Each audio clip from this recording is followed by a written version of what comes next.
Badass. Mungkin itu kata yang cocok untuk menggambarkan manga One Piece chapter terbaru kali ini, karena memang begitu banyak hal mencengangkan serta mengejutkan yang akan kita saksikan. Kali ini Oda memberi judul manga One Piece chapter 987 dengan sebuah kalimat, pengikut setia yang hebat. Sebelum memulai dongeng, kembali sebuah puisi untuk kalian semua. Cerita kembali ke makhluk terkuat di dunia yang coba dilukai oleh para abdi yang setia. Meski tubuhnya sekeras baja, namun berhasil ditembus dengan semangat yang membara. Dengan tubuh yang terluka, dia berubah menjadi naga. Untuk kedua kalinya, dia menantang para abdi yang setia dan berkata, semua nampak sama seperti dahulu kala.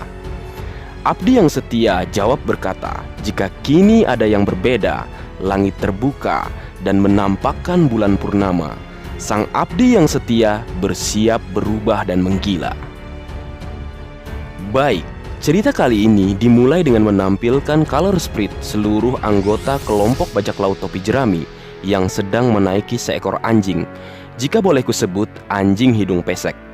Di color sprite kali ini, seluruh anggota bajak laut topi jerami lengkap, termasuk Jinbe yang baru saja resmi bergabung.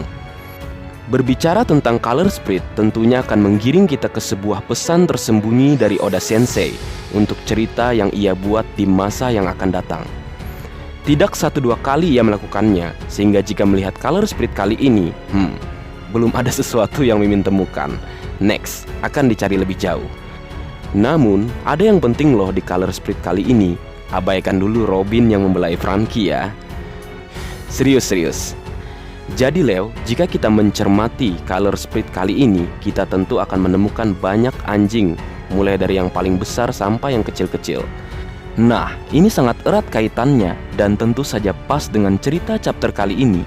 Anjing merupakan binatang yang setia pada tuannya, dan hal tersebut sama dengan 9 sarung pedang merah Abdi Kozuki Oden, dan sangat pas dengan judulnya, pengikut setia yang hebat. Sedikit info, jika anjing hidung pesek adalah salah satu dari beberapa jenis anjing yang paling cerdas karena mudah dilatih.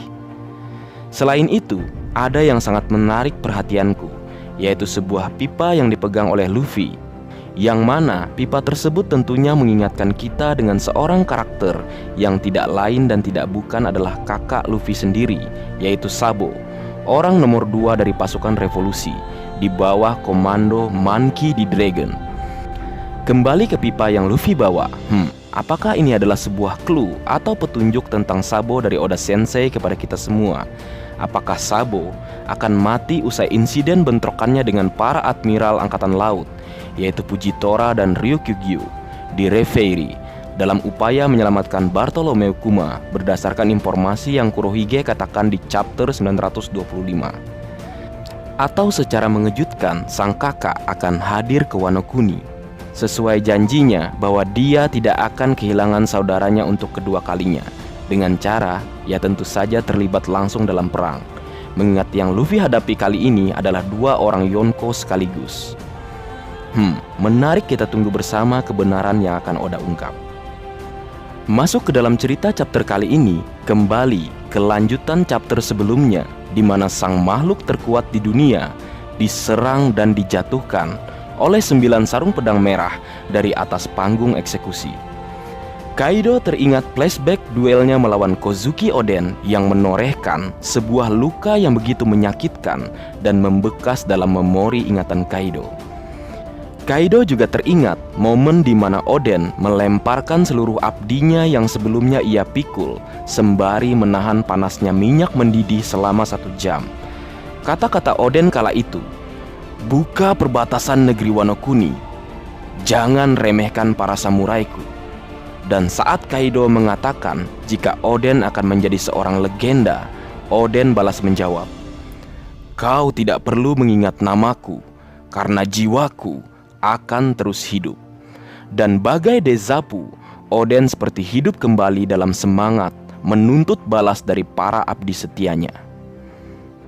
Kemudian cerita kembali ke saat ini di mana Kaido terjatuh dari atas panggung eksekusi, diikuti para abdi Kozuki Oden yang berusaha menusuk kulit kerasnya di udara. Benar-benar kulit yang keras bagaikan baja, pedang Kinemon dan Denjiro tak mampu menembusnya. Namun mereka tak menyerah sampai di situ. Dengan seluruh kemampuan yang mereka miliki, mereka menekan Kaido hingga akhirnya pedang Kinemon berhasil menembus kulit keras Kaido. Disusul Okiku yang juga berhasil menusuk tangan kanan Kaido. Sementara itu, Nekomamushi mengunci tangan kirinya dan Raizo mencengkram leher Kaido dengan dua pedangnya secara menyilang. Di saat itulah Kaido tiba-tiba merasakan sakit di bekas luka yang Oden tinggalkan. Dan dia juga bertanya mengapa para abdi Kozuki Oden mampu menggunakan Ryu atau Busosoku Haki level atas, sama seperti yang digunakan Oden saat berhasil melukainya untuk pertama kalinya. Kaido sampai berteriak kesakitan. Sementara itu para Red Scabbard berteriak menekan dan menyerang Kaido. "Tusuk sampai menembus tubuhnya," ucap mereka serentak. Dan boom, Kaido terjatuh bersamaan dengan 9 sarung pedang merah ke bawah panggung eksekusi dan menciptakan ledakan hebat yang membuat para kroco terlempar dan terpelanting. Semua orang kaget dan bertanya-tanya apakah Kaido baik-baik saja dan berucap jika rombongan bajak laut yang mengacau hanyalah sebuah umpan. Kemungkinan ada banyak penyusup selain mereka. Dan benar, ketika para kroco bersama-sama bersiap menyerang para Red Scabbard, para penyusup yang memihak klan Kozuki seperti Hyagoro the Flower, Yatepe bos Yakuza dari Kibi, dan para samurai membuka identitas mereka dan menghalangi para kroco bajak laut buas Kaido mendekati para Red Scabbard. Sebelum berlanjut, sedikit membahas mengapa Kaido bisa sampai terluka. Mengingat dia adalah karakter yang sedari awal dibentuk dan dibuat oleh Oda Sensei sebagai makhluk terkuat di dunia. Kaido diceritakan adalah seorang pria yang hidup dalam pelarian serta melalui banyak siksaan. Dia telah tertangkap lebih dari 18 kali dan bertahan dari 10.000 macam siksaan, dan dia juga dijatuhi hukuman mati sebanyak 40 kali. Namun setiap kali dia akan digantung, tali gantungannya mendadak putus, dan meskipun dia diletakkan di atas alat pemenggal, pisaunya mendadak hancur secara misterius. Tombak pun patah ketika menusuknya. Kemudian setidaknya sudah 9 kapal tahanan raksasa yang telah tenggelam ketika mengangkutnya, dan tak ada yang bisa membunuh orang ini. Namun ada sebuah luka yang pernah ia derita, sebuah luka dari seorang legenda, Kozuki Oden. Memang benar, pedang miliknya istimewa, yaitu Enma dan Ame no Habakiri. Namun di balik itu semua, ternyata Busosoku Haki level atas, atau di Wano Kuni kita mengenalnya dengan sebutan Ryu, yang menjadi faktor utama Kaido mampu dilukai. Dan kini kembali lagi, Kaido mampu dilukai oleh para abdi setia Kozuki Oden dengan cara yang sama. Berbicara tentang Ryu, ingatkah kalian sebuah pesan yang tak dapat dihancurkan yang bernama Poneglyph? Dan sesuai apa yang Nekomamushi katakan di chapter 818, 800 tahun lalu klan Kozuki lah yang telah memahat atau mengukir batu yang kini disebut dengan Poneglyph dengan menggunakan kemampuan mereka yang tak tertandingi. Poneglyph yang tak dapat dihancurkan saja mampu mereka pahat atau ukir, apalagi hanya tubuh seorang makhluk yang katanya terkuat di dunia. Kata kuncinya ternyata adalah Ryu. Itulah alasan mengapa Kaido mampu dilukai bahkan hanya oleh 9 sarung pedang merah. Kembali ke cerita di mana Big Mom bertanya apa yang sudah terjadi. Pesta ini benar-benar kacau dan apakah Kaido sudah mati, ujarnya. Sementara itu, para kroco bajak laut buas kaget melihat para penyusup menghalangi mereka. Berlanjut lagi ke cerita di mana Luffy dan Yamato yang berlari menuju ke panggung eksekusi tiba-tiba ditemukan oleh salah satu Tobiropo, yaitu Ulti, yang langsung menyerang dengan sebuah gada berduri. Namun Yamato dengan cepat menahan serangan tersebut dengan menggunakan gada miliknya. Luffy berteriak, si pembentur kepala," ujarnya. Memang gak ada akhlak manggil nama orang, asalkan ia ingat cirinya atau jurusnya saja, udahlah jadi nama panggilan. Contohnya, Bartolomeo jadi si kepala ayam, Marco jadi si kepala nanas, dan ini si Ulti dikasih nama si pembentur kepala. Memang. Kembali ke cerita, Ulti mempertanyakan alasan kenapa Yamato menyerang dirinya sebelumnya. Yamato menjawab, memang beginilah seharusnya. Akhirnya, hari di mana aku akan menjadi Kozuki Oden telah tiba, ujarnya. Aku tidak paham dengan kata-katamu. Kamu bodoh ya, ucap Ulti balas menjawab. Dilanjutkan, salah satu kroco bajak laut buas berkata pada Yamato jika mereka dalam masalah besar karena ayahnya, Kaido, baru saja diserang. Kemudian banyak musuh yang muncul di dalam aula pesta. Yamato balas menjawab, aku sudah bukan sekutu kalian lagi dan aku tidak peduli jika ayahku mati, ujarnya. Para kroco pun kaget mendengar pernyataan Yamato. Kemudian cerita berlanjut dikala Yamato tengah beradu gada bersama Ulti. Big Mom berlari ke arah mereka sambil berteriak, "Hei, topi jerami!" ujarnya. "Aduh, Big Mom, gawat. Padahal aku lagi sibuk sekarang," ujar Luffy. Cerita berpindah ke Nami dan Carrot yang ditahan homies ciptaan Big Mom yang berupa hantu-hantu khas negeri Jepang, atau biar gampang kita sebut saja yokai. Ternyata keduanya berhasil meloloskan diri dengan menggunakan Perfect 5 Touch milik Nami dibantu Carrot yang juga mengeluarkan elektro atau jurus khas suku Ming. Mereka berhasil menumbangkan dan menghanguskan para yokai homies Big Mom dengan serangan petir masing-masing. Mantap juga Nami dan Carrot, khususnya Nami. Perkembangan Nami sungguh luar biasa usai masa time skip. Kini dia tidak menjadi beban lagi, justru dia bisa membuat perbedaan seperti yang pernah ia lakukan saat membantu Luffy melawan Cracker dengan hujan buatannya. Menarik menunggu aksi Nami merebut dan mendapatkan kembali Zeus dari Big Mom. Berlanjut ke cerita di mana terjadi perbincangan antara Big Mom dan kapten tercinta kita, Baka Sencho Monkey D. Luffy. Big Mom mengatakan jika dia jauh-jauh datang ke tempat tersebut hanya untuk membunuh Luffy. Kemudian cerita berpindah sementara, tepat seperti julukannya sebagai makhluk terkuat di dunia, Hyakuzu no Kaido tetap hidup meski menderita luka yang cukup serius hasil dari serangan para Red Scabbard. Kemudian Kaido berkata, "Tidak ada yang percaya dengan hayalan Orochi. Tapi sekarang aku baru sadar, ternyata semua terhubung. Rumor tentang bayangan orang di Kastil Oden, Pang Hazard, Dressrosa, dan Pulau Zu. Kalian semua bersembunyi di balik bayang-bayang si topi jerami yang merupakan musuhku. Tak kusangka kalian akan bekerja sama dengan bajak laut. Ada yang terus bersabar menunggu 20 tahun. Lalu ada juga yang melompati waktu dan pergi ke beberapa tempat. Dan ternyata kalian terus bergerak untuk mengumpulkan pasukan. Tapi kalian harus tahu, bajak laut itu suka berkhianat. Mereka akan langsung kabur saat tahu kalian akan kalah. Apalagi aku sudah pernah memberi pelajaran pada si topi jerami itu." Mendengar apa yang Kaido katakan, Kinemon balas menjawab, "Kata-katamu tidak lebih dari sebuah penghinaan. Luffy Dono berbeda denganmu. Dia adalah laki-laki yang akan berdiri di puncak lautan ini. Kalau kami mati sekalipun, dia akan tetap datang. Pajar pasti akan datang ke negeri Wano Kuni, dan Wano Kuni akan kami buka ke dunia luar." Anjay, gua aja merinding. Gimana kalian? Apakah sama, Leo? Kembali ke perbincangan Luffy dan Big Mom. Big Mom berkata, "Hei topi jerami, jawab aku. Kenapa kau datang ke tempat ini? Jangan bilang kau datang untuk mengalahkan Kaido," ujarnya. Kemudian Luffy menjawab, "Memang bukan itu alasanku," ujarnya.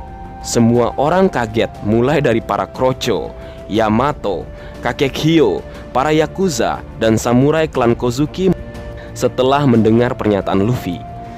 Namun, sebelum semua orang bingung, dia kembali berkata dengan nada sedikit tinggi, "Bukan hanya Kaido saja, tapi juga para eksekutifnya, lalu Orochi, dan juga kau.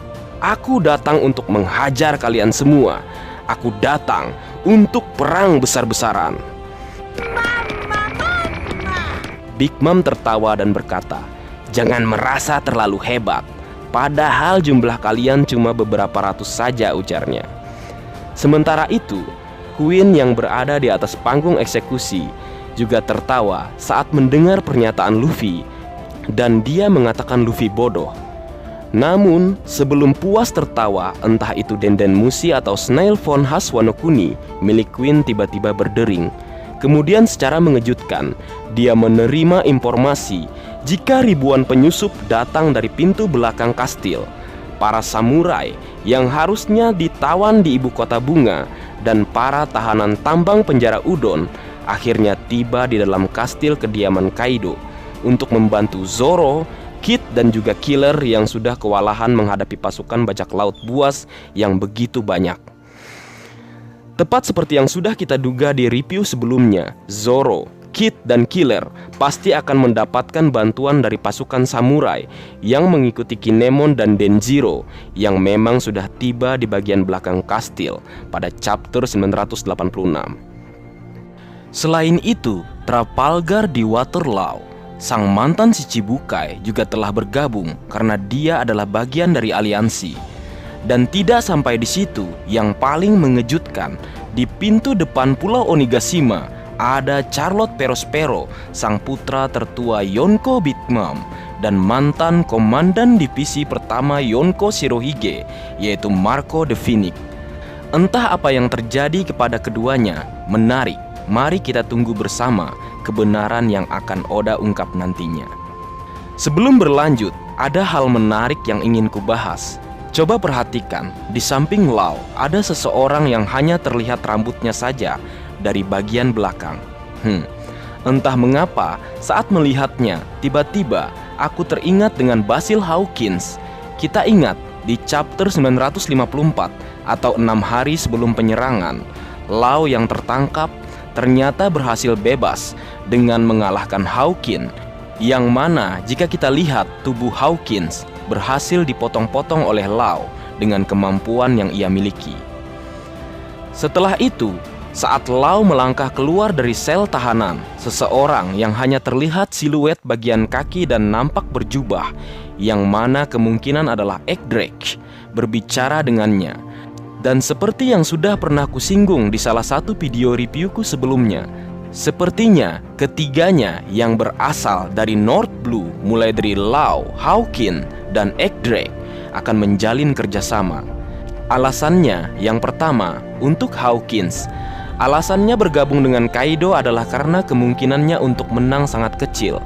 Nah, bisa saja kan Hawkins dengan kartunya meramal kembali kemungkinan menang cukup besar atau bahkan sangat besar jika ia ikut terlibat ke dalam aliansi Luffy, Lau, dan orang-orang yang memihak klan Kozuki. Yang kedua, untuk Ekdrek, kita tahu jika ternyata Ekdrek adalah bagian dari pasukan rahasia Angkatan Laut yang bernama Sword. Berdasarkan hal tersebut, tentunya tujuan utamanya hanya menyusup dan mencari informasi dari kelompok bajak laut besar atau seorang Yonko.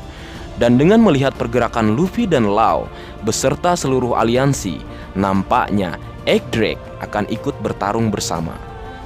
Dan sedikit sebelum kembali ke dalam pembahasan, beberapa orang atau kelompok yang mulanya terlihat di Arch Wano Kuni namun tidak nampak sampai saat ini, yaitu Karibu, CP0, Hiyori, Gyukimaru, Tenguyama Hitetsu, dan tentu saja Basil Hawkins.